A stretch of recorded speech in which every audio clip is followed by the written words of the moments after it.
Fala, galerinha, tudo bem com vocês? Aqui quem tá falando é Daiane. Tô aqui hoje para fazer a explicação de conteúdos da semana 2 do plano de estudo tutorado do segundo ano do ensino médio. É o nosso quarto volume e lá se vão 4 meses estudando remotamente. Espero que esteja ajudando vocês com essas aulas. Nós vamos trabalhar como eixo temático os cenários da globalização e fragmentação. O tema globalização e regionalização, a nossa habilidade, que é aquilo que você, estudante, deve saber fazer, é compreender a produção do espaço na tensão da globalização e da fragmentação, e aqui, atenção aqui onde estão os conteúdos relacionados, que é de fato que a gente vai estudar na aula de hoje. Revolução Industrial, Industrialização, Modelo Produtivo, Economia e Sociedade. Pessoal, é um conteúdo super importante, principalmente para quem está de olho aí no Enem, para fazer já como treineiro, ou quem vai fazer só no terceiro ano do ensino médio, ano que vem, ok? Um beijão para vocês, tá? Para a gente poder começar essa aula com alegria e motivação. Bora estudar? Gente, o tema de hoje é muito de boa mesmo. A gente vai trabalhar com industrialização. Super tranquilo, tenho certeza que vocês vão adorar essa aula. Então, primeira coisa importante, vamos definir revolução industrial. Quando a gente fala de revolução industrial, nós estamos falando de um período histórico de grande desenvolvimento tecnológico. Período este que teve início na Inglaterra, na segunda metade do século XVIII, para ser mais específica, no finalzinho do XVIII, 1789. O que a gente chama de revolução industrial, ou seja, esse fenômeno que levou à industrialização, se espalhou para diversas partes do mundo, apesar de ter começado na Inglaterra. Acabou abrangendo a Europa Ocidental, os Estados Unidos e depois, com o passar das décadas, dos séculos, foi se espalhando para o mundo todo.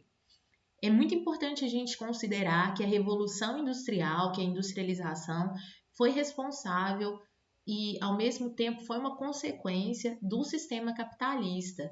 Então, o sistema capitalista se consolidou a partir da Revolução Industrial, mas também possibilitou que a Revolução Industrial acontecesse. Então, um interfere no outro. É importante a gente pensar quais são as causas, quais são os fatores que levaram à industrialização, à Revolução Industrial.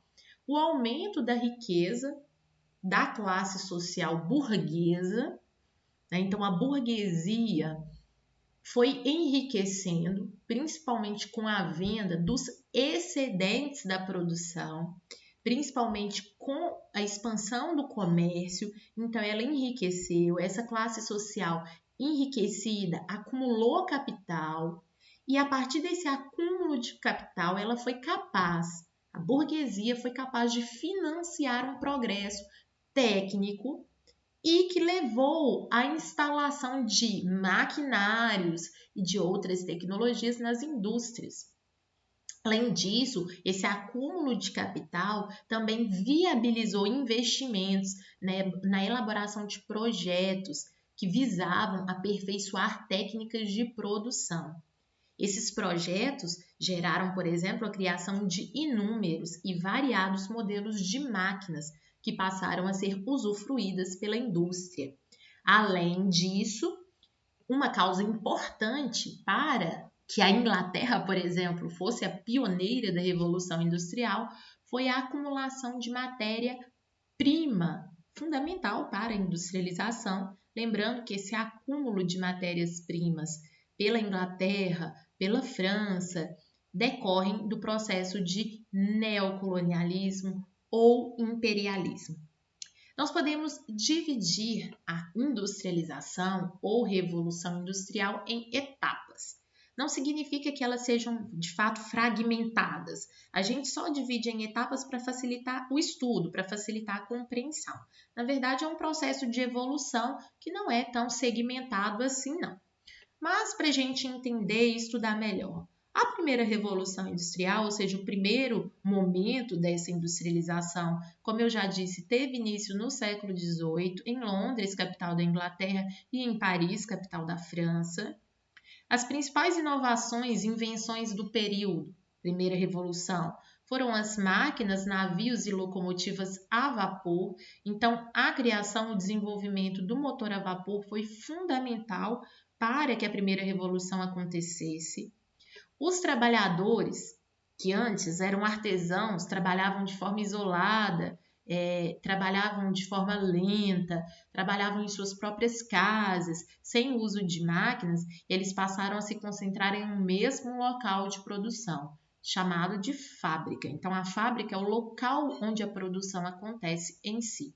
Lembrando que na primeira revolução industrial, as condições de trabalho desses trabalhadores eram precaríssimas. Trabalhadores que chegavam a fazer 16 horas diárias, 18 horas diárias de trabalho. Não tinham direitos trabalhistas garantidos, se adoecessem, poderiam ser demitidos.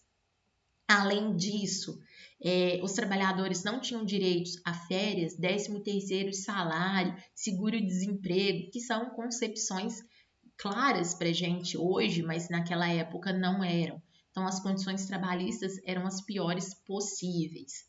No contexto da primeira revolução industrial, o carvão mineral foi a principal fonte de energia utilizada, inclusive para fazer funcionar os motores a vapor. A primeira revolução industrial também observou o aparecimento de indústrias têxteis, ou seja, indústrias responsáveis pela produção de tecidos, e há uma ampliação da indústria siderúrgica, né? A segunda revolução industrial teve início no final do século XIX. Não vou precisar aqui a data em si, vou falar só do período final do século XIX. A segunda revolução industrial foi também uma revolução energética, isso porque o carvão mineral vai perder parte da sua imponência, porque o petróleo vai ser descoberto e, ao ser descoberto, transformar-se-á na principal fonte de energia.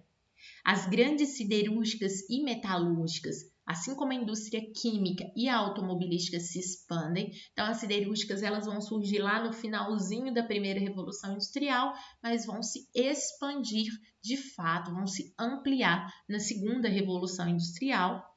As ferrovias vão se tornar, nesse contexto, o principal modal, meio de transporte.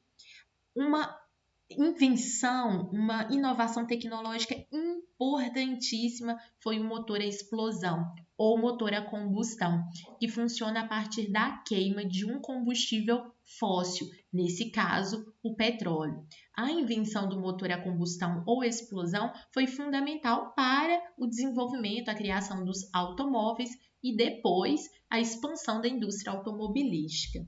Além disso, o aço vai aos poucos substituir o ferro e muitos antibióticos serão desenvolvidos no contexto da segunda revolução industrial. Então, as inovações serão também na área da saúde.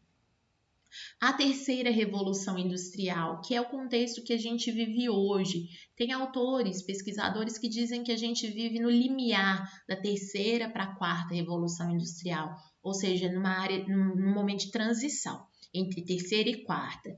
Né? Mas, no geral, esse momento é chamado de técnico científico informacional.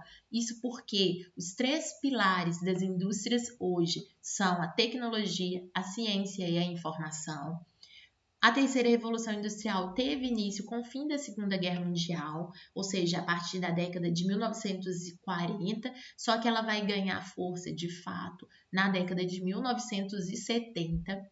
E há no contexto que a gente vive hoje, da chamada terceira revolução industrial, um gigantesco avanço no sistema de comunicações, no sistema financeiro, que geram o desenvolvimento da informática, da eletrônica e da robótica.